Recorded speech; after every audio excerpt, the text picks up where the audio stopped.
The following is a sponsored program paid for by Robin Gwaltney Group-RE Results. Welcome to Rochester Real Estate, featuring Robin Gwaltney from Gwaltney Group-RE Results and Andy Brownell. Here's Andy Brownell on Rochester's News Talk, 1340 KROC AM and 96.9 FM. Good morning, everyone. Welcome to Saturday. I'm Andy Brownell, along with Robin Gwaltney Group-RE Results. Good morning, Robin. Good morning. How are you? I am doing great. How about yourself? Doing great as well. I love summer. Sorry. Yes, me too. It feels good. But you do realize we're getting really, really close to fall, because I'm one of those who prescribe by once we hit the 21st and the days start getting shorter. Stop. It's just getting started. We haven't even been in our pool yet. Summer is just starting. And tomorrow is Father's Day. I know. Yeah, it's going to be a tough one for me. You know, I just lost my dad a few weeks ago. But we're doing his memorial. You'll love this. We're doing a celebration of life. We rented a box at the Twins game. Oh, fun. So all the things my dad would like. Twins baseball, hot dogs, popcorn, and, of course, ice cream. So, Perfect. Yeah, hoping for another beautiful day. And it's supposed to be. And that last game you took him to, I always remember that you posted on Facebook. Happy. And yes. you said how he was grumpy and everything, but then got up there and he was sprang to life. Yeah, he was not even grumpy as much as he was so downer, I can't do this, I don't have the energy, it's too much. And he got there and it's boom, light bulb came on and he was into the game and just enjoyed himself. I mean, it might have been one of the last... It was only a few weeks before he died. It might have been really one of the last really fun times he had. So that makes it really special. And the fact that it's Father's Day on top of it, I thought that's a good tribute. So yes, anyway, I love it. Yeah. Okay, so speaking of that, not that it's directly related, but I had a conversation with one of my agents this week, and he said, I'm struggling with people who don't want to sell their homes because all they can fixate on is that they're locked into this great mortgage rate. Yeah. Okay? I just want people to understand that life is short. It's precious. You have to live it, right? And the truth is that your needs matter more than the mortgage rate. So if you're even thinking about selling your house, there's a reason that you're thinking about it. So something in your life has probably changed. Whether it is you're getting married, you're getting divorced, you have health concerns, you want to go where the weather's warmer, you want to upgrade, you want to downsize, whatever it is, you should allow yourself to make that decision, right? And to go ahead with the move. Because trust me when I tell you that 6% or even 6.5% is not that bad of a mortgage rate. No, it's not. It's not 3%. I get it. And it does make things more expensive. I get it. So let's just look at this scenario. Let's say you decide to just wait. The economists are saying by the fourth quarter of 2024, the rates may be back down to 5.5. All right. So you wait. And then the house prices have gone up because those are not going down. And albeit they're not going up as fast as they were, in the past couple, as we call them, unicorn years, they're still going up. And so remember what I say, marry the house and date the rate. So if making a move is what you really think you want to do right now, let's get together. Let's talk about it. Let's look at what some of the obstacles really are, and let's talk about what kind of lending products are out there, and let's just see if we can't make this work. Maybe we do an ARM so that, if those rates really do drop in the next couple of years, then you take advantage of it and refinance. And that's what I mean when I say date the rate. Use this one until a better one comes along, right? I agree. And also the idea that look at where your budget is. You don't look at the interest rate. Say, right. How much can I afford each month? If I want to move up and I have an ability to pay this much, how much can I get for this much? Exactly. So I do want people to just understand, especially in a time after a loss like a few years ago. I bought the house next door. You know this story. The neighbor wasn't even selling, but it's like, no, what's important to me right now is that I have a house right next door to mine for my parents, and I'm going to make it happen. I probably paid too much for the house. I'm a realtor. I know. But guess what? He wasn't selling. I told him I wanted the house. Name your price, name your terms, and we put together a deal. If I was looking to buy a house for the best price, that probably wasn't the house I was going to buy. But that wasn't the point. It was what fit my lifestyle. And so, honestly, if you're thinking, I cannot do another Minnesota weather, I really want to get to Florida where my parents are, or you're thinking, I've had 6 raises since I bought this house, and I can really afford more, and the kids are getting pretty crowded and we'd like to move up, but oh geez, I hate to let go of that rate. It's okay. It's just a monetary number. Yes. So if it's time to upgrade, it's time to downsize. If you've made a change in your relationship status, whatever the reason, let's talk about it before you rule out the idea of making a move. Personally, after the week I've had with a lot of reflection due to the same sort of thing you're dealing with a family member or a memorial service, that it really brings it home to you how short this is. And how precious. If you're in a home that doesn't meet your needs, if it's the kids are crammed in there and there's not enough bathrooms and your budget is there, that's attainable. You can afford to move. Yes, then do it. The only reason is the stupid interest rate. I'm sorry. Somebody's got to tuck some sense into you. Yep, I agree. That is exactly right. So it is just like the people who save and save and save and save because they're going to travel when they're old.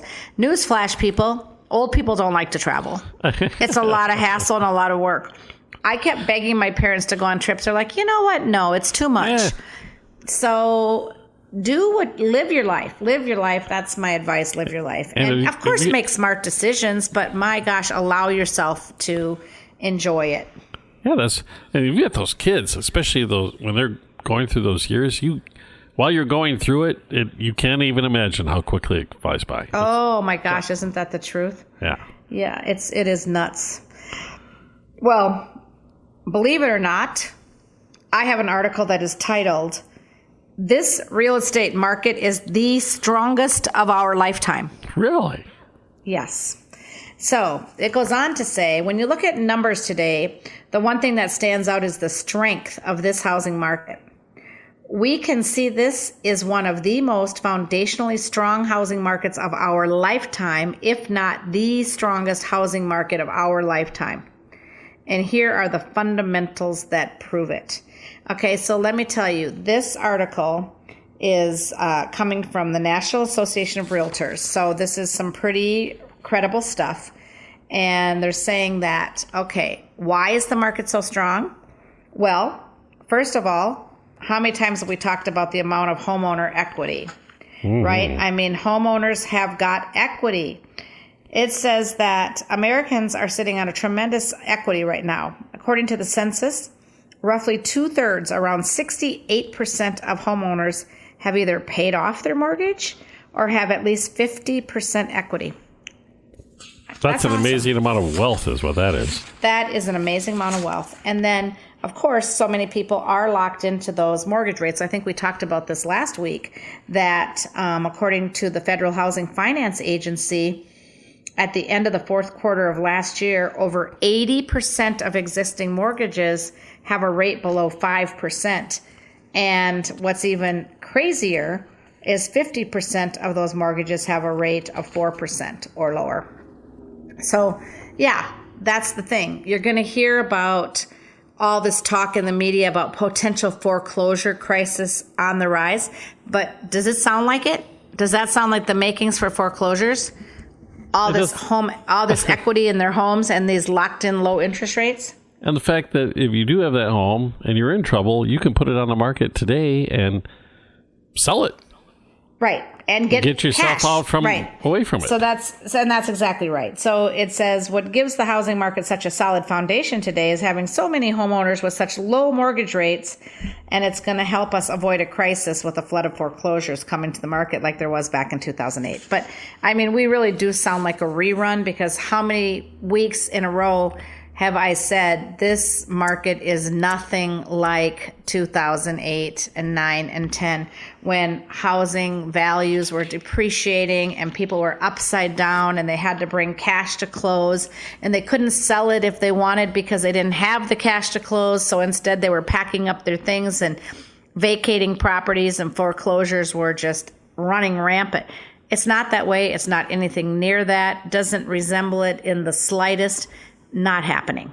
And the fundamental difference would be when that happened, it's basic economics. There was an oversupply of homes. Now there are not enough homes. Correct. That is the biggest thing. And so when you talk about what are the biggest obstacles for buyers right now, people would want to yell out, it's the interest rates. But to be honest with you, it's not. The biggest obstacle is the lack of inventory. Yep. There's nothing out there to buy. We've got people who are approved, and we've got people who are completely on board with the going rate for the interest rates. It's just that we can't find houses to buy. So if you're thinking about it, if you're even slightly considering making the move, honestly, I think don't just sit there and think, oh, according to what I've heard, this is not a good decision. Feel free to call me anytime. I'd love to have a discussion with you. No obligation, of course. I would take it one step further and come and visit you and see your house and tell you what I think your house could sell for, tell you what it costs to sell your house, how much, how long I think it would take to sell, all of those things. I can answer all of those questions. I'm an absolute, I have a plethora of knowledge when it comes to this local real estate market, and I'm happy to share it. All right, we'll take a quick break. We're with Robin Gwaltney, Gwaltney Group RE/MAX Results. It's News Talk 1340 KROC AM and 96.9 FM. We'll be right back with Robin Gwaltney and Andy Brownell on Rochester Real Estate. This is News Talk 1340 KROC AM and 96.9 FM. Welcome back to Rochester Real Estate with Robin Gwaltney from Gwaltney Group RE/MAX Results and Andy Brownell on Rochester's News Talk 1340 KROC AM and 96.9 FM. Good morning and welcome back. Robin, during the break, I was thinking about what we were talking about earlier with locked in at these interest rates and how people's perception is that the interest rates are what are hindering the current market when it's a strong market. And I wonder if they would think that, back in the early 80s, late 70s, and all the way through the 1980s, people were buying and building houses when the interest rates were dang near 15%. Yes, yeah, it was crazy. But yet there was a way around it. I've mentioned that we had a new construction house, our first house. Well, our very first house, as everybody knows who's listened to this show, was a mobile home. A 1978 Marshfield, I forget the size now. I used to know it. 14 by 70. 14 by 70, that was it.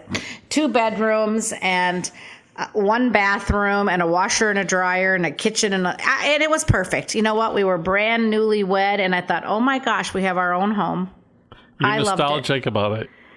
Yeah, I loved it. And then from there, we moved into a brand new construction because we moved back to Wabasha so we could be near grandpas and grandmas for help with the kids. And that house was brand new. It was $78,000. Brand spanking new. Brand new. But the interest rate was pretty darn high. Yeah. But when you even it out, lower price with high interest rate, the payments, it's no different than when people had really high prices and really low interest rates, right? So it's all relative. And I do remember the builder giving us a contract for deed. Nowadays, if you get a contract for deed, it's because maybe you don't qualify for a loan. Maybe it's because you're self-employed and you haven't been for 2 years, or, there's reasons that you would do a contract for deed, and you typically will pay higher interest than you can get at the bank. But back in those days, the builders would give you a contract for deed so that you could get a lower interest so you could afford the payments until you could afford to go to the bank and refinance. Right. They were adapting to the current market conditions at the time. Which there are still products out there. Like I said in the first segment, there are more than one ways to get to the end result. And the secret is working with an agent that knows how to work around and working with a lender who's been through this before. And I mean, gosh, there are products out there that people have no idea exist, like products where you can get a down payment assistance rather, so that you don't have to come up with the down payment. And people are like, are you kidding me? Like, I've been saving and saving because I didn't know how I was going to get into this house because I didn't have money for my down payment and my closing costs. And we're back to the days where some people are even rolling in their closing costs and putting it on top of the purchase price. So, yeah, there are ways to do it. And believe me, if you're thinking about buying a house and you just don't think you're there, or you think you can't afford it because of what you've heard on the TV, the interest rates, whatever, let's just talk, because I think I can really educate you and let you understand that might not be the case. You might come out of that meeting with a whole different perspective on what's happening out there. Exactly. And I think the word on the street is the feds are going to meet again next week to see what they should do about these interest rates. They did come down a little bit again this week. They are still above 6%, but barely. Okay. So last week they averaged, I think it was, let me see here, 6.71%. And now they're down to an average of 6.5%. And a year ago, the 30-year rate was averaging 5.23. Okay. So, they're still in that historically normal range. Correct. Truthfully, there is an article here that says why you can't compare now to the unicorn years of the housing market. I love that term, unicorn years. They finally... Yeah, they came up with something. The crazy years, the insane years. The Kobe years, yeah. But the truth is, and then they even have a definition for unicorns, something that is greatly desired but difficult or impossible to find. Well, I don't want to go back to those years. That was terrible going through COVID. Right. And the only reward was low interest rates. So, while lower than the last couple of years, buyer activity is still much stronger than the pre-unicorn years, okay? And home prices are not crashing, but what is happening is returning to a more normal appreciation. They're not going up 15% year over year. They're back to going up 3%, 4%, 5%, depending on where you are, what you have. Right. And even though you'll hear that foreclosures on the rise, they are still so very, very low overall, okay? So if you're comparing housing market metrics, from one year to another, that is actually really challenging when you're doing it in a normal housing market. But because of these last few years and that were anything but normal, it was really hard to make those year over year comparisons. So please, you're not going to stop hearing those unsettling housing market headlines. So continue to expect them. But I just want you to understand that that's mostly going to be due to the unfair comparisons with those unicorn years tied in there. Does that make sense? Yeah, it does, absolutely. And particularly when you're talking about the foreclosures, because you have told me over the last year or two or more that foreclosure rate is under 1%. And super low. So if you had a 15% increase in foreclosures at a rate that's under 10%, it's still such a tiny number. But that's not what you're going to read. You're going to read up by 15%. Exactly. And then people are going to be like, whoa, that's a big number. Oh, yeah, it is. But when you started at almost zero, yes. It's really not that bad. I promise. Anyway. Okay, well, you know what? Let's take another break. It's perfect time for that. We'll zoom away for a moment, come right back with Robin Gwaltney, Gwaltney Group RE/MAX results on News Talk 1340, KROC AM and 96.9 FM. We'll be right back with Robin Gwaltney and Andy Brownell on Rochester Real Estate. This is News Talk 1340, KROC AM and 96.9 FM. Welcome back to Rochester Real Estate with Robin Gwaltney from Gwaltney Group RE/MAX Results and Andy Brownell on Rochester's News Talk, 1340 KROC AM and 96.9 FM. It's Andy Brownell with Robin Gwaltney, Gwaltney Group RE/MAX Results on Saturday in the middle of summer.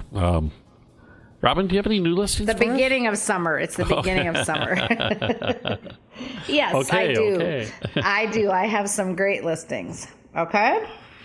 I'll talk about some new ones, some brand new ones. Fantastic. I've got a nice two-story. I think I mentioned this as a coming soon, but 2524 Northridge Lane Northeast.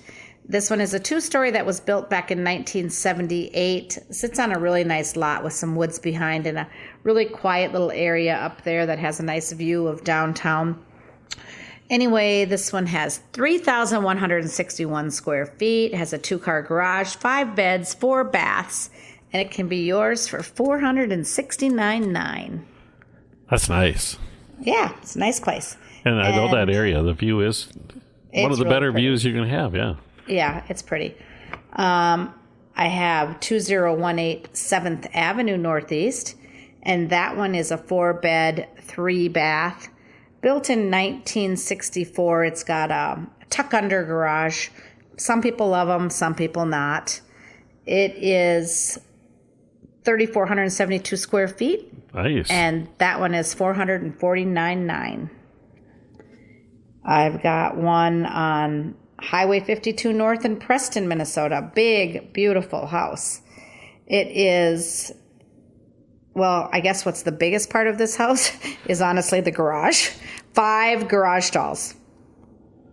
The house itself is 2,800 square feet, but it has a 5-car garage, 3 beds, 3 baths. Somebody has their 395. Somebody has their priorities straight. Yeah, somebody likes cars Yeah. or garage stalls for something. Well, I think actually there's a lot of people who like that. I saw a house out north of town. It's new construction, relatively new, I'd say within the last 5 years. And it was a nice size house, but the pole barn, fancy pole barn garage was probably twice as large as the house. Yes. Yeah, isn't that something? Wow. And I'm one of those people that it's like, the garage, it's where you put your car. But some people are like, can I see the garage? I'm like, yeah, let's, by all means, let's look at the garage. So there's something out there for everybody, and I think that's the most fun part of my job, is that if every client were looking for the same house, that'd be tough, right? But finding that right house for the right client, that is just so sweet. It's really awesome. And if you're looking for a beautiful house tucked away in southwest Rochester, I've got one at 2606 Crest Lane, 5 bedrooms, 5 bathrooms, 3,200 square feet approximately. Built in 1960, but when you walk in, no way does it feel like that. It has been so updated and refreshed. It's got all these really light, airy colors, and I feel like I'm on the East Coast every time I walk in there. It's just beautiful. And it's got a gorgeous lot with a nice water feature, an in-ground swimming pool, room. It has a 2-car garage, which some people might think as a downfall, but it has a great space where you could build another 2, 3, 4 car, whatever you would want.